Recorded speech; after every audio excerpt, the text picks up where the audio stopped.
I stared at the note on our kitchen counter, my coffee growing cold beside me. James's handwriting was messy, rushed, like he couldn't wait to be done with our 15 years of marriage. The paper trembled slightly in my hands as I read it again. Emily, I'm done pretending. Living with a workaholic like you was torture. Sarah and I deserve this money more than you ever did. Don't try to find us. By the time you read this, we'll be gone. James. My name is Emily Chen, and at 42, I just discovered my husband had emptied our joint accounts and run off with his 26-year-old assistant. The irony wasn't lost on me. He called me the workaholic, yet he was the one who'd spent the last year working late with Sarah. I set down the note and pulled up our online banking app. Just as his letter promised, our accounts were drained. 15 years of shared savings, $2 million that we built together, gone in a single transaction. The corner of my mouth twitched up into a small smile. Poor James. He really thought he'd won. What he didn't know, what he'd never bothered to ask about during our marriage, was that I hadn't trusted him for years.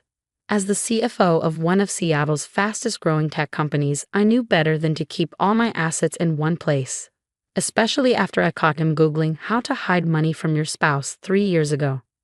I pulled out my phone and dialed Grace, my best friend and the only person who knew the full extent of my preparations. He finally did it, I said when she answered. The accounts? She asked, her voice sharp with concern. Cleared out, every penny. He left a charming note about how he and Sarah deserve it more than I do. Grace was quiet for a moment. How much did he actually get? $2 million from our joint accounts. He has no idea about the other $5 million I've got tucked away, or the fact that I've been documenting his affair for the last 8 months. Another pause. Please tell me you're going to destroy him. I walked to our home office, my home office now, and sat down at my desk, opening my laptop. Oh, I'm going to do more than that. I'm going to let him think he's won first. Let him and Sarah burn through that money, thinking they're living the high life. Then, when they least expect it. You're scary sometimes, you know that. Grace said, but I could hear the smile in her voice. I learned it from the best. The number of times I've watched you take down corrupt CEOs in court. You taught me patience. Grace laughed. Speaking of which, want me to get the paperwork started? Not yet, I said, pulling up my email. I want to see what they do first, where they go, how they spend it. The PI I hired has been tracking them for weeks. They don't know it, but every transaction, every hotel stay, every fancy dinner, it's all being documented. I clicked through the latest surveillance photos. James and Sarah at the airport yesterday, him in his expensive suit, her hanging on his arm. They looked so pleased with themselves, so certain they'd pulled off the perfect escape. You know what the funny thing is? I continued, studying the images. If he just asked for a divorce like a normal person, I would have given him a fair settlement. But he had to play games, had to try to hurt me. Men like James don't know how to handle women with power, Grace said. It threatens them, makes them do stupid things. She wasn't wrong. Throughout our marriage, James had become increasingly resentful of my success. While I was being promoted, earning bonuses, and making smart investments, his real estate business had stagnated. He blamed the market, his competitors, even me, claiming my long hours made it impossible for him to focus on work. The truth was, he'd grown lazy, coasting on my income while putting minimal effort into his own career. Sarah, with her adoring eyes and constant praise, must have been a balm to his wounded ego. Their flight landed in Bali an hour ago, I said, checking the PI's latest report. First-class tickets, naturally. They've booked the presidential suite at the Four Seasons for a month. Seems they're planning quite the extended honeymoon with my money. Your joint money, Grace corrected. Money he had a legal right to, as much as it pains me to say it. But the hidden accounts are all in my name only, carefully documented as separate property. I know, Grace. I've been preparing for this day for 3 years, ever since I found those Google searches. I just didn't expect him to be so blatant about it. I stood up and walked to the window, looking out at the Seattle skyline. The view from our penthouse apartment was spectacular, especially at sunset. Another asset James didn't know about, I bought this place 2 years ago through my LLC, letting him believe we were still renting. How long are you going to let them play their game? Grace asked. Long enough for them to get comfortable, to think they've gotten away with it. I want them to spend that money, Grace. every penny of it. Because when I finally do strike, I want them to have nothing left to fall back on. I heard Grace shuffling papers on her end of the line. Well, when you're ready, I've got a whole team of lawyers just waiting to rain hell on them. You know how much we love taking down entitled men who think they can steal from strong women. I smiled, thinking about the documentation I collected.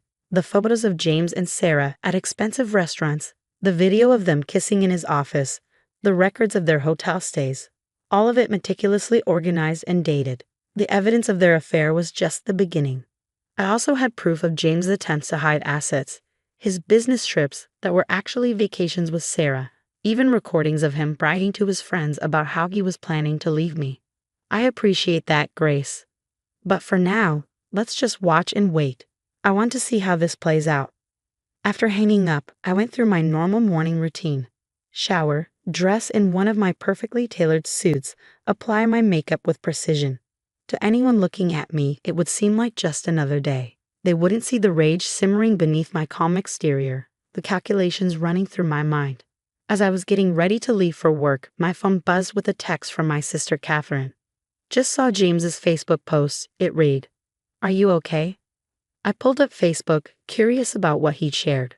There it was, a photo of him and Sarah on the beach in Bali, her diamond ring prominently displayed. The caption read, "Starting my new life with the love of my life. Sometimes you have to let go of your past to embrace your future." The comments were a mix of congratulations from people who didn't know he was married and confused questions from those who did.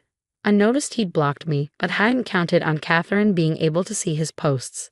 I texted her back, "I'm better than okay. Call you tonight. I have quite a story to tell you." Driving to work, I thought about the life James thought he was escaping. Yes, I worked long hours. Yes, I was focused on my career. But I had also loved him, supported him, believed in him when no one else would. I'd used my connections to help him build his real estate business, had encouraged him when deals fell through, had been there through every failure and setback. But it had never been enough. He wanted a wife who would dim her own light to make his shine brighter. Instead, he got me, ambitious, successful, unwilling to play small to soothe his ego. At the office, I threw myself into work, reviewing quarterly reports and preparing for board meetings. My assistant, Michael, hovered anxiously by my door. "Mrs. Chen," he said carefully. I couldn't help but notice Mr. Chen's social media posts. "Should I update your contact information?" I looked up at him, appreciating his tactful approach. "Yes, Michael. And please cancel all his access to the building. If anyone asks, you can say we're separated and leave it at that." He nodded, relief evident on his face. "Of course. And I'm sorry. If there's anything you need." "Thank you, Michael. But I'm fine. Better than fine, actually." And I was. Despite the anger, despite the betrayal, I felt strangely liberated. No more pretending our marriage was working. No more walking on eggshells around James's fragile ego. No more compromising my success to make him feel better about his failures.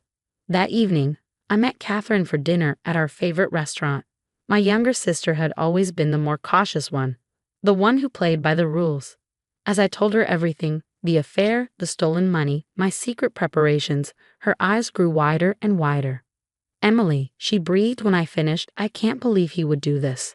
I mean, I never liked James, but this?" "Oh, it gets better," I said, pulling out my phone to show her the latest update from my PI. They'd already spent nearly $100,000. Shopping sprees, spa treatments, private tours. They're burning through that money like they think it's endless. Catherine shook her head. "And they have no idea you're watching?" "None. They think they're untouchable. James probably assumes I'm falling apart right now, devastated by his betrayal. He always did underestimate me. So what's your plan? When are you going to let them know you know?" I took a sip of my wine, considering. Not yet. This wasn't just about revenge, though that would certainly be sweet. This was about justice, about showing James and every other man like him that they couldn't just take what they wanted and walk away unscathed. I picked up my phone and opened my banking app, looking at the hidden accounts James knew nothing about. $5 million, carefully saved and invested over the years. Money I'd earned through bonuses, smart investments, and meticulous planning. Money that would ensure I could fight this battle as long as necessary. My phone buzzed with another update from the PI. More photos of James and Sarah, this time at a luxurious beachfront restaurant. They were laughing, touching glasses in a toast, probably celebrating their clever escape. I saved the photos to my evidence folder and set my phone aside. Let them celebrate. Let them think they've won. They had no idea what was coming. 3 months passed, and I watched through my PI's updates as James and Sarah lived their fantasy life. After Bali, they moved on to the Maldives, then to Monaco. Every day brought new charges, designer clothes, Michelin star restaurants, luxury hotels. They were spending the money exactly as I predicted they would, recklessly, arrogantly, believing their supply was endless. I sat in my office one morning reviewing the latest report. They just put a down payment on a villa in the south of France. The purchase price, 1.2 million euros. I smiled, doing the math in my head. Between their extravagant traveling and this new house, they burned through almost all of the stolen money. My phone buzzed. Grace calling. "Have you seen the news?" she asked without preamble. I pulled up my browser. What news? James' real estate company. It just filed for bankruptcy. Apparently, he hadn't been paying his employees or his vendors for months before he left. They're all filing lawsuits. I leaned back in my chair, a surge of satisfaction flowing through me. How many lawsuits? 7 so far, with more coming. His former assistant, not Sarah, the one before her, is claiming he owes her nearly $50,000 in unpaid wages. The contractors from his last development project are suing for over $300,000. Interesting, I said, my mind already racing ahead. And all these lawsuits will follow him. Everywhere. Grace finished, including to his new love nest in France. Emily, this is perfect timing. He spent most of your joint money, his business is collapsing, and he's about to be drowning in legal battles. Are you ready to make your move? I opened my email, where another report from the PI had just arrived. More photos of James and Sarah, but these were different. They weren't smiling anymore. James was on his phone, his face tight with stress. Sarah was sitting apart from him, her expression worried. "Yes," I said finally. "I think it's time. Send me the paperwork." Within an hour, Grace's team had everything ready. Divorce papers citing adultery and financial misconduct. Documentation of every penny James and Sarah had spent. Evidence of their affair going back months before they left. And my personal favorite, proof that James had been planning this theft for over a year, making him guilty of premeditated financial fraud. I signed everything and sent it back to Grace. How long until he's served? Given that he's in France, we'll have to go through international channels. But I've got contacts. He'll have the papers within 48 hours. I hung up and pulled up my banking app again, looking at my hidden accounts. Unlike James's dwindling funds, my money had grown over the past 3 months thanks to some strategic investments. I hadn't touched a penny of it, living instead on my substantial salary. My intercom buzzed.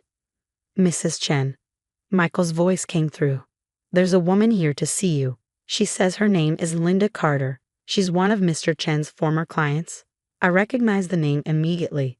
Linda had been trying to build a women's shelter, and James had been handling the real estate deal. Last I'd heard, it had fallen through. "Send her in." Linda walked into my office, looking nervous but determined. "Mrs. Chen, Emily, I'm sorry to bother you at work, but I didn't know where else to go. Your husband, James, he took our deposit for the shelter property. $500,000. The property was never actually for sale. It was all a scam. Those women, they were counting on us." I held up a hand, stopping her. "Linda, sit down. Tell me everything." Over the next hour, Linda laid out the whole story. James had convinced her organization that he had an inside track on a perfect property for their shelter. He'd taken their deposit, strung them along for months, then disappeared. The money that had been raised through years of fundraising, was gone. By the time she finished, I had already made my decision. "Linda, I want you to go back to your board. Tell them the shelter will be built. I'm going to make this right." Her eyes widened. "But how?" "The money." I smiled, thinking about my hidden accounts. Let's just say I have resources James doesn't know about, and I can't think of a better way to use some of it than to help women escape bad situations. After Linda left, I called Grace again. Add one more thing to the lawsuit. I want James's fraud against the women's shelter included. And Grace, I want it public. I want everyone to know exactly what kind of man James Chen is." "With pleasure," she replied. "The papers are being delivered tomorrow morning, French time. Want me to send you the video?" I laughed. "There's going to be video?" "Of course there is. I hired the most expensive process server in France. Trust me, you're going to want to see this." The next morning, I woke up early, knowing the papers would be delivered to James's villa around 9 a.m. French time. I made my coffee and settled in front of my laptop, where Grace had sent me a link to a live feed. Right on schedule, a well-dressed Frenchman approached the villa's front door. Through the camera, I could see James answer, still in his robe, looking annoyed at the early disturbance. "Monsieur Chen?" the server said formally. "I have documents for you from the United States." I watched James's face change as he realized what was happening. His smug confidence melted into shock, then anger, then fear as he flipped through the papers. Behind him, Sarah appeared, wrapping her designer robe around herself. "What is it?" she asked, peering over his shoulder. It's Emily," James stammered. "She's suing me. She knows everything." The process server cleared his throat. "Monsieur, there are also several other lawsuits included. Your former employees, vendors, and clients have all filed claims against you in the United States." James's face went pale. "What? No, that's impossible." I closed the business. "The claims predate your departure, monsieur. And as these are international financial crimes, they will be pursued here in France as well as in America." I watched Sarah's expression change as she realized what this meant. Their perfect escape, their new life in France, it was all about to come crashing down. "James," she said, her voice shrill. "What's going on?" "What does he mean, international crimes?" But James wasn't listening. He was still staring at the papers, particularly the page detailing my hidden assets. The blood had drained from his face as he realized just how badly he'd miscalculated. The process server gave a small bow. "Bonne journée," he said politely, then turned and walked away, leaving James and Sarah standing in their doorway, their perfect world beginning to crumble. I closed my laptop, feeling a deep sense of satisfaction. Phase 1 was complete. Now came the real battle. Over the next few weeks, James tried everything. He hired expensive lawyers, tried to hide his remaining assets, even attempted to claim that I had tricked him somehow. But Grace's team was ready for all of it. The evidence was overwhelming. Every photo, every receipt, every record of their affair and their subsequent spending spree. It all painted a clear picture of premeditated theft and fraud. The lawsuits from his former employees and clients only made things worse, revealing a pattern of financial misconduct that stretched back years. Sarah, proving that she was exactly who I thought she was, left him as soon as the money started running out. She took what she could: designer clothes, jewelry, the few remaining luxury items they had, and disappeared back to the States, leaving James alone in their overpriced villa with a stack of legal papers and mounting debts. One evening, about 2 months after serving the papers, I received an email from James. My finger hovered over the delete button, but curiosity got the better of me. "Emily," it read, "I know I hurt you. I know what I did was wrong. But please, these lawsuits will destroy me. The police are investigating the shelter fraud. I could go to jail. Can't we work something out? For old time's sake?" I thought about Linda and the women who had counted on that shelter. I thought about James's employees who had gone unpaid, the vendors he had cheated, the lives he had carelessly damaged in his selfish pursuit of pleasure. My response was brief. "You're right, James. You could go to jail. And that's exactly where you belong." I clicked send and then opened my banking app. The transfer to Linda's organization had just gone through, enough money to buy an even better property for the shelter and fund its operations for the first year. Sometimes karma needed a little help, and I was happy to provide it. Grace called later that night with an update. "The French authorities are cooperating fully," she said. "They've frozen the villa and all his remaining assets. He's being extradited back to the States next week to face charges. And the money he stole from me, what's left of it will be recovered, but honestly, Emily, after his debts and legal fees, there won't be much. The good news is, with your hidden accounts, you don't need it." I smiled, looking out at the Seattle skyline from my penthouse window. "No, I don't. But this was never about the money, Grace. It was about justice." "Well, you got it. James Chen is finished. His reputation is ruined. His business is destroyed, and he's facing serious jail time. And you're stronger than ever." She was right. In trying to destroy me, James had only made me stronger. His betrayal had forced me to be more independent, more careful, more strategic. And in the end, those very qualities had been his undoing. 6 months later, I sat in a courtroom watching as James pleaded guilty to multiple counts of fraud. The judge was not sympathetic to his claims of remorse, particularly when the women's shelter fraud came to light. He was sentenced to 5 years in prison and ordered to pay restitution to all his victims. Sarah watched from the back of the courtroom, probably realizing that she had backed the wrong horse. She caught my eye as she slipped out during the sentencing, her designer clothes now looking somewhat shabby, her confident smile replaced by a worried frown. After the hearing, Linda approached me with tears in her eyes. "The shelter opens next month," she said. "We're naming it the Phoenix House, because it rose from the ashes of what James did. Would you consider being on our board?" I hugged her, touched by the offer. "I'd be honored." That evening, I hosted a small dinner party in my penthouse. Grace was there, along with Catherine and a few close friends who had supported me through everything. As we toasted to new beginnings, I felt truly at peace for the first time in years. "You know what the best revenge is?" Grace asked, raising her glass. "Living well. And you, my friend, have mastered that art." I smiled, thinking about everything that had happened.